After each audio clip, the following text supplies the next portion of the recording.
প্রেম যখন সীমানা ছাড়িয়ে যায় তখন সেটাকে প্রেম বলে না, সেটাকে বলে পাগলামি। আর এই প্রেম যখন ধানুষ আর কীর্তি সেননের হাতে, তখন গল্পটার গল্প থাকে না, সেটা হয়ে যায় একটা আবেগের বিস্ফোরণ।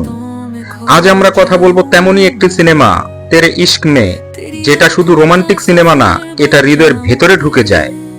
তেরে ইশক মে আনন্দলাল রায় পরিচালিত ধানুষ এবং কীর্তি সেনন অভিনীত এক আবেগঘন প্রেমের কাহিনী। মুক্তি নভেম্বর 2025।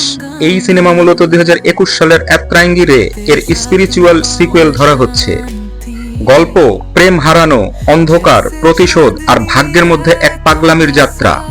এই গল্পের প্রেমে যেমন পাগলামি আছে, তেমনি আছে নীরব ব্যথা, যা সিনেমা শেষ হওয়ার পরও দর্শকের মাথায় বাজতে থাকবে। এবার আসি নায়ক নায়িকা চরিত্রে। ধানুষ, সে শুধু প্রেম করে না, সে প্রেম জীবন দিয়ে বাঁচে। তার চোখে থাকবে অন্ধবিশ্বাস আর সংলাপে থাকবে ঝড়। চরিত্রটা শুরু হবে শান্তভাবে, কিন্তু ধীরে ধীরে প্রেমে হারিয়ে যাবে নিজেকে, একদম অ্যাপ্রাঙ্গিরের অন্ধকার দিকের মতো। কীর্তি সেনন, এই সিনেমায় সে শুধু প্রেমিকা না, সে কারণ। তার উপস্থিতি গল্পকে গড়ে তুলবে, ভাঙবে, আবার গড়বে। দুজনের মধ্যে এক্সপ্রেশন, কেমিস্ট্রি, সংলাপ স্ক্রিন কাঁপাবে। মনে হবে তারা প্রেম করছে না, প্রেমটা নিজেরাই তারা। তাহলে ভিলেন ও কনফ্লিক্ট, কিন্তু প্রেম কখনো সোজা পথে চলে না। এখানে আছে এক ভয়ঙ্কর কনফ্লিক্ট, পাস্ট ভার্সেস প্রেজেন্ট, লাভ ভার্সেস ডেস্টিনি। অফিসিয়ালি বড় ভিলেন ঘোষণা না থাকলেও জানা গেছে সিনেমায় থাকবে একটি শক্তিশালী নেগেটিভ চরিত্র, যে প্রেমের বিরুদ্ধে লড়বে না, বরং প্রেমকেই ভেতর থেকে ভেঙে দেবে। এমন ভিলেন যার উপস্থিতি নীরব কিন্তু যন্ত্রণাদায়ক। চোখে চোখ পড়লেই দর্শক বুঝবে এই চরিত্রটাই ভাঙবে পুরো গল্পটাকে। সিনেমার হার্টের কথা যদি বলি, তাহলে ভিজুয়ালস, মিউজিক ও আবহাওয়ার কথা বিশেষভাবে বলতে হয়। এই সিনেমার আরেকটা পাওয়ার ভিজুয়াল আর মিউজিক। আনন্দলাল রায়ের সিনেমায় যেমন আমরা আগেও দেখেছি, আলো ছায়া, রং আর আবহাওয়া একটা চরিত্রের মতো কাজ করে। তেরে ইশক মে এই রোমান্টিক মুহূর্তগুলো তৈরি হবে ধোয়াটে আলো, বৃষ্টি, রাত আর নিস্তব্ধ সাউন্ড ডিজাইনের মধ্যে দিয়ে।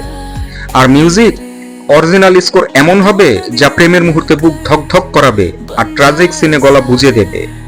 Dhanush plus R Rahman equal to আগুন।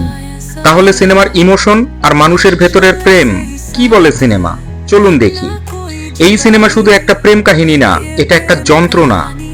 এমন অনেক সিন আসবে যেখানে আপনি নিজের জীবনের কোনো পুরনো প্রেম, হারানো মানুষ বা নিজের ব্যথাকে দেখতে পাবেন। এই সিনেমা আপনাকে হাসাবে না, বরং চুপ করে বসিয়ে রাখবে, চোখে জল আনবে, বুক কাঁপাবে, আর শেষে আপনাকে বলতে বাধ্য করবে, প্রেম কখনো মরে না। এবার আসি থিয়েটার এক্সপিরিয়েন্সের কথায়।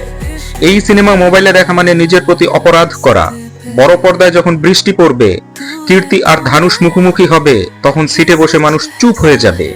পুরো থিয়েটার হবে আবেগের নদী। আর আপনি যদি প্রেমে পড়া মানুষ হন, ভাই, গলা বুঝে যাবে। তাহলে বলি শেষ কথা, তেরে ইশক মে শুধু একটা সিনেমা না, এটা একটা অনুভূতি। আর এই অনুভূতি বুঝতে হলে আপনাকে হলে গিয়ে মাথা হারাতে হবে। ধানুষ আর কীর্তি এমন এক কেমিস্ট্রি নিয়ে এসেছে যা আপনাকে প্রেমে না ফেললেও পুরনো প্রেম মনে করাবে 100% নিশ্চিত। বলো তো, প্রেম কি সুন্দর না ভয়ঙ্কর? কমেন্টে জানাও তোমার মতামত, আর শেয়ার করে ছড়িয়ে দাও বন্ধুদের মাঝে।